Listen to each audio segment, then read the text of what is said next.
Tune करें 77 और mobile user GNN news देखने के लिए लॉगिन करें www.gnnnews.tv/mobile। GNN न्यूज, सिर्फ खबर।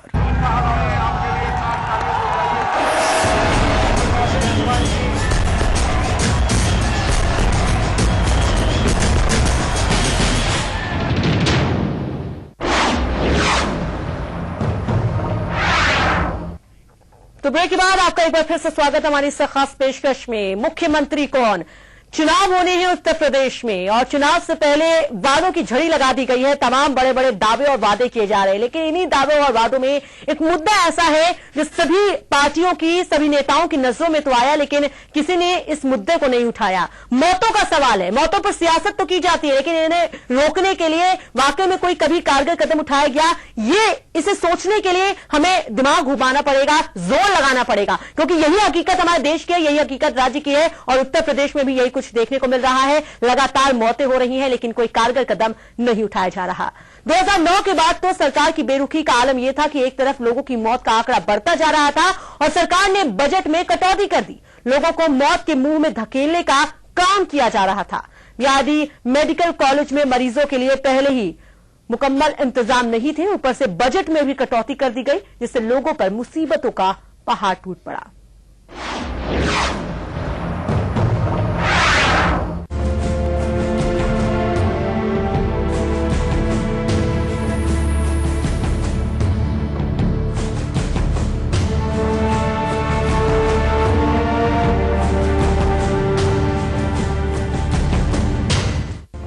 अब एक नजर डालते हैं पिछले आंकड़ों और सरकार के मुस्तैदी पर।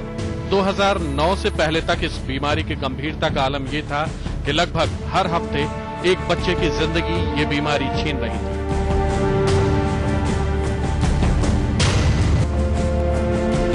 जब बीमारी का कहर बढ़ता गया और BRD मेडिकल कॉलेज में इंसेफेलाइटिस से मरने वालों के आंकड़े तेजी से बढ़ने लगे, तो ऐसे मुश्किल वक्त में भी मदद के बजाय सरकार ने हाथ खींच लिया था।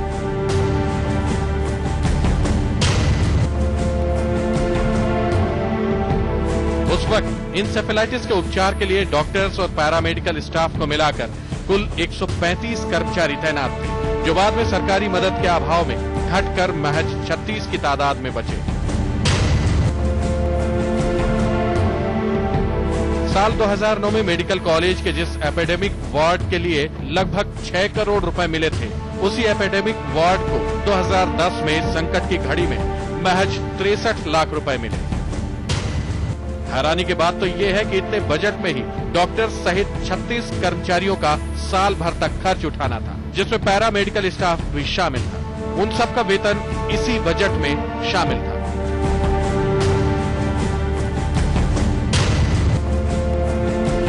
ये उस वक्त की बात है जब 300 से ज्यादा मरीज मेडिकल कॉलेज में मौत से जूझ रहे थे। इनमें से ज्यादातर बच्चे थे। छोटे मासूम बच्चे तड़पते रहे, पर प्रशासन को रहम नहीं आया।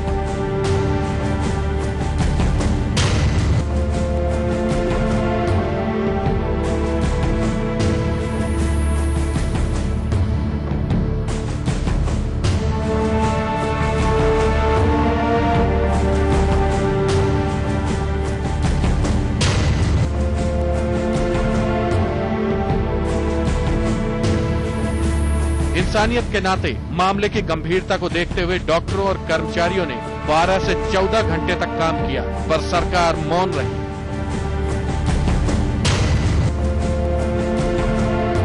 उस वक्त के हालात की गंभीरता का अंदाजा इसी से लगाया जा सकता है कि 24 घंटों के भीतर इस बीमारी ने 9 जिंदगियां ली थी।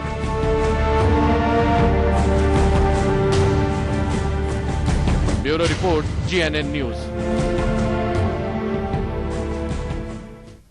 तो इस रिपोर्ट को देखकर तो आप समझ ही गए होंगे और आपने अंदाजा लगा ही लिया होगा कि किस तरीके से चाहे बात राज्य सरकार की करे या फिर केंद्र सरकार की, इस बीमारी को खत्म करने के लिए तो कोई कदम नहीं उठाया गया। उल्टा इस बीमारी के बढ़ते असर को देखते हुए सरकार ने भी अपने हाथ वापस खींच लिए। बेरुखी तमाम सरकारों की देखने को मिली है और मौतों का आंकड़ा लगातार बढ़ता जा रहा है।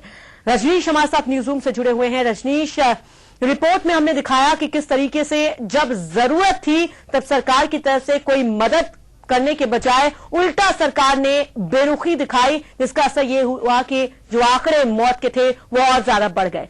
इन तमाम चीजों को देखने से आपको नहीं लगता कि कहीं ना कहीं गंभीरता जो सरकार में होनी चाहिए इस मुद्दे को लेकर, वो गंभीरता नजर नहीं आती? हालांकि चुनाव के वक्त इन मुद्दों को पुरजोर तरीके से उठाया जाता है और बड़े बड़े दावे किए जाते हैं।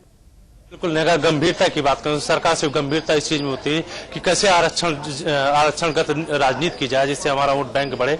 इस चीज को लेकर सरकार ज्यादा संजीदगी दिखाती है।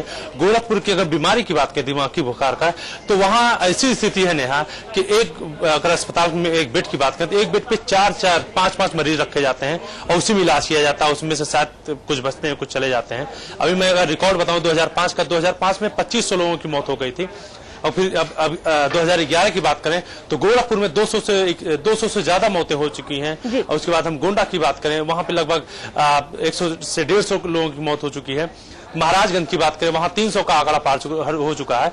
तो सरकार की बात करें, सरकार से मूर्ति बनवाती है। अगर हम बसपा सरकार बात करें, 700 करोड़ की मूर्ति बनवाती है। अगर यहाँ विश्वास करिए, अगर वाकई प्रदेश में 100 करोड़ रुपए लगा दिया, 700 करोड़ तो बहुत बड़ी बात है, 100 करोड़ रुपए लगा दिया जाए, शायद उत्तर प्रदेश का जैसे पहले नाम था विकास कहा जाता है, उत्तर प्रदेश का विकास ही सब कुछ होता है, वो फिर से हो जाएगा। लेकिन यहाँ पर मैं रोकना चाहूंगी आपको। जाटव साहब हमारे साथ बने हुए हैं। जो मुद्दा, जो बात रजनीश ने कही है काफी अहम है। 700 करोड़ खर्च किए जाते हैं मूर्तियां बनवाने में, लेकिन अगर 100 करोड़ उसका एक छोटा सा हिस्सा भी अगर इन मरीजों पर खर्च किया जाए, इन पीड़ितों पर खर्च किया जाए, तो शायद इनकी तस्वीर बदल सकती है, इनकी तकदीर बदल सकती है। क्या सोचते हैं जाटव साहब? राज्य सरकार ने जिस कदर लूट मचाई है, 700 करोड़ रुपए की मूर्ति, और हमने तो 2,54,000 करोड़ रुपए का घोटाला पूरा दिया है कि 2,54,000 करोड़ रुपया यदि प्रदेश में लग जाता तो प्रदेश की खूबसूरत काया बन जाती। हर एक व्यक्ति, हर एक बच्चा स्वस्थ होता और अच्छे से अच्छे मेडिकल कॉलेजेस हम खोल सकते। स्थिति यह है कि लूट मचाने की होड़ में किसके साथ क्या हो रहा है इस चीज की बिल्कुल चिंता नहीं है। इस वक्त बहुजन समाज पार्टी को दलितों के नाम पर इन्होंने शासन किया और दलितों के नाम पर ये पार्टी में आए, और इन्होंने जितना भी जो कुपोषण से या ये दिमागी बुखार से मर रहे हैं लोग, वो भी बच्चे जो हैं वो निम्न वर्ग के ही हैं। इनके बीच में अवेयरनेस कैंप चलाने की जरूरत है। वहां पर जो है बेहतरीन से बेहतरीन दवाइयां पहुंचाने की आवश्यकता है। मगर लूट का जो काम है, अगर उससे फुर्सत मिले तभी हम इस काम को कर पाएंगे। पूरी तरीके से विफल हुई है बहुजन समाज पार्टी, और इस वक्त सूबे की जो जनता है उसको जागने की जरूरत है। हम लोग, मैं इस मंच से, आपके इस टीवी चैनल के माध्यम से एक वायदा करता हूं सूबे की जनता को कि हम लोग सरकार में आएंगे तो बेहतरीन से बेहतरीन सुविधाएं जो है सूबे को देंगे। इसमें जरूरत है एक सुदृढ़ निश्चय की जो जनता ले। बिल्कुल, लेकिन यहाँ पर जाटव साहब, एक इंसानियत नाम की भी चीज होती है। ये पार्टियां, ये सरकारें वादे करती रही हैं, नजरअंदाज करती रही हैं और दंश आम जनता को झेलना पड़ा है। इन तस्वीरों को देखकर, जो तस्वीरें लगातार हम अपने दर्शकों को भी दिखा रहे हैं, उन तस्वीरों को देखकर इंसानियत हिल जाती है और सोचने पर मजबूर कर देती हैं तस्वीरें कि आखिर कैसी स्थिति में, किन हालातों में ये लोग जी रहे हैं। गंदगी है, गंदगी में उन्हें जीना पड़ रहा है, बीमारियां फैल रही हैं, अपनों को मरते देख रहे हैं, अपनों को खोते देख रहे हैं। लेकिन ये जो दर्द है शायद एसी कारों में चलने वाले और बिस्लरी वाटर पीने वाले नेताओं को नहीं मालूम चलेगा। शायद यही वजह है कि सिर्फ और सिर्फ रूपरेखा तैयार की जा रही, रणनीति बनाई जा रही, लेकिन अभी तक उसे कोई अमली जामा नहीं पहनाया गया, कोई ऐसा कदम नहीं उठाया गया जिसके दम पर ये नेता, जिसके दम पर ये पार्टियां, ये सरकारें कह सके कि वाकई हमने इस जनता के लिए, पूर्वांचल के लोगों के लिए कुछ किया है। आज 85 करोड़ लोग 20 रुपया और 15 रुपया में अपना घर चला रहे हैं। स्थिति मैंने बताया ना कि बहुत बुरी है, लूट हो रही है। आप 10 करोड़ लोग इस तरीके के हैं जो मुश्किल से 5 रुपया रोज का कमा रहे हैं। 20 करोड़ लोग ऐसे हैं जो एक वक्त का खाना खा रहे हैं। सुबह चावल उबालते हैं, उसका मांड पी लेते हैं और शाम को उसी चावल में आकर के नमक डाल करके खाना खा लेते हैं। इतना बुरा हाल है इस वक्त पूरे उत्तर प्रदेश में कि आदमी अगर वहां पर जाकर के देखे, मैं खुद तमाम जिलों में गया और वहां जाकर के आंखों से आंसू निकलने की स्थिति हो जाती है। मैं रायबरेली में 3 दिन पहले था। रायबरेली की सड़कों की जो स्थिति है उससे ऐसा महसूस होता है कि रायबरेली की जो सांसद हैं वो इस देश की जो शासन करने वाली पार्टी की राष्ट्रीय अध्यक्ष है, वो हवाई जहाज से आती हैं, हेलीकॉप्टर से आती हैं। अगर वो एक दिन सड़क से निकल के आ जाए तो खुद शर्म से जो है शर्मसार हो जाएंगे। बिल्कुल जाटव साहब, जिस तरीके से करोड़ों रुपए खर्च हो रहे हैं मूर्तियां बनाने में, पार्कों को सजाने में, पार्क तैयार करने में, यानी कि ताकि उत्तर प्रदेश सुंदर दिख सके, लेकिन एक दूसरी छवि है, एक दूसरी तस्वीर इस उत्तर प्रदेश की है। वो मरीज, वो पीड़ित, वो बच्चे जो अस्पतालों में भर्ती हैं, जिंदगी और मौत से लड़ रहे हैं, वो माँ बाप जो अपने जिगर के टुकड़ों को मरते देख रहे हैं, लेकिन इस तरह सरकार का ध्यान नहीं जाता। आखिर ऐसी क्या विडंबना, ऐसी क्या परेशानी है कि स्वाइन फ्लू को लेकर तो सजगता सरकार दिखाती है, अहम कदम उठाती है, जब 5 मौतें हो जाती हैं तो पूरा प्रशासन, पूरा अमला हरकत में आ जाता है, लेकिन लगातार हर साल 500 से ज्यादा मौतें होती हैं, हजारों मौतें होती हैं, लेकिन कभी सरकार की नींद नहीं टूटती। स्वाइन फ्लू दरअसल शहरी इलाकों में आया और शहरी इलाकों से जो ये कूलर में पानी रहता है ना, तो उस पानी में ये मच्छर पनपता है, तो उस कारण से ये मच्छर आया तो सीधा सीधा इन नेताओं को जो कांग्रेस के हैं हमारे, उनको काटा, तो उनको दिखाई दिया कि भाई जो है ना कुछ होना चाहिए। और अभी क्या है कि ये पूर्वांचल के क्षेत्र में है, वहां नेता बड़ी मुश्किल से पहुंचते हैं और जाहिर सी बात है जब तक भाई नेता मुश्किल से पहुंचते हो। कुशीनगर की बात करें, आरपीएन सिंह सांसद भी हैं, नेता भी हैं, कैबिनेट में मंत्री भी हैं, यहां पर आपको नहीं लगता कि कहीं ना कहीं उन्हें इस मुद्दे को पुरजोर तरीके से उठाना चाहिए था?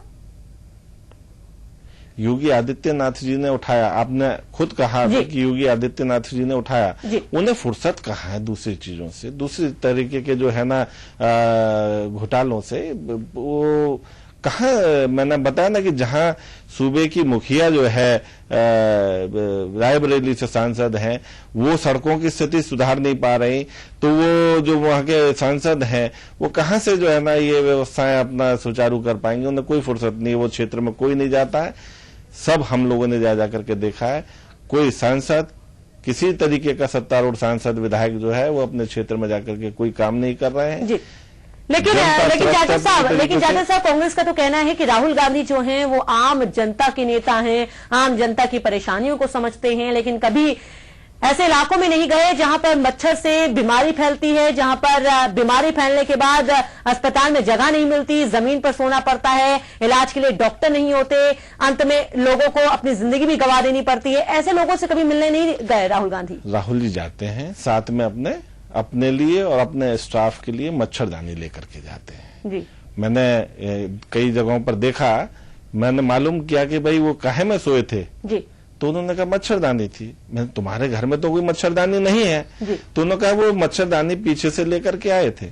तो वहां सोना एक पिकनिक, जो विदेशों में एक शौक होता है, लोग जाते हैं जंगलों में रहने के लिए, तो अपनी सब मच्छरदानियां वगैरह लेकर के आते हैं। ठीक उसी तरीके से लग्जरी विमान में जाते हैं और पिकनिक मनाई, बढ़िया खाना साथ ले जाते हैं, रात में खाया, थोड़ा बहुत उन लोगों के साथ में गपशप कर ली, मीडिया बुला लिया, सिर्फ और सिर्फ प्रोपोगेंडा कर रहे हैं।